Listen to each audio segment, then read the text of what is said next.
Social tensions reached a boiling point when a group of far-left activists descended on a quiet British village, seemingly intent on stirring up confrontation. However, they were met with the firm resistance of a local resident who, clearly fed up, decided to speak out. In a moment that quickly went viral, the man stood his ground against the protesters, passionately defending free speech, calling out media bias, and openly expressing his support for Tommy Robinson. What began as an attempt by anti-fascist demonstrators to provoke and intimidate turned into an unfiltered display of national pride and accumulated frustration.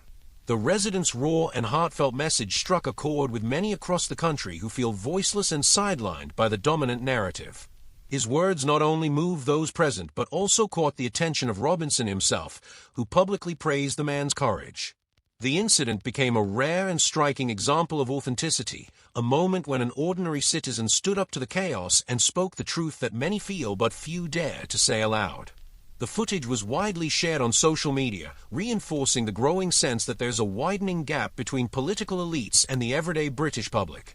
In response to the event, Tommy Robinson offered to take the man out for a meal as a gesture of gratitude and solidarity. He remarked on how distressing and intimidating it must be to see your own street overrun by hooded activists aiming to scare residents, particularly the vulnerable. Robinson emphasized that a neighborhood should be a safe haven, not a battleground for ideological warfare. In other news, Westminster Councillor Lala Cunningham, representing Reform UK, launched a scathing attack on Mayor Sadiq Khan, accusing him of failing to tackle London's rising crime. A former Conservative Party member, Cunningham criticized the mayor's administration for allowing criminals to operate with impunity while focusing on penalizing minor infractions like traffic violations instead of addressing serious violence. Her comments followed the release of official data highlighting a deeply concerning security situation.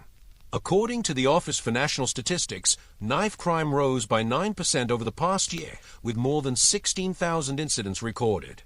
London now accounts for nearly a third of all knife-related attacks across England and Wales. In total, almost 1 million crimes were reported in the capital over the past 12 months, including dozens of murders, attempted murders, and a staggering 53% rise in shoplifting offences. Cunningham shared personal experiences to underscore the severity of the issue. She recounted seeing a thief walk out of a shop holding multiple steaks, only to be told by the manager that it happens every half hour. She also revealed that her own son was mugged and that she chased the attacker herself, only to be told by the police that they lacked the resources to follow up. The councillor further criticized what she sees as the council's misplaced priorities, pointing to an official social media post that claimed complimenting someone's spoken English could be considered offensive.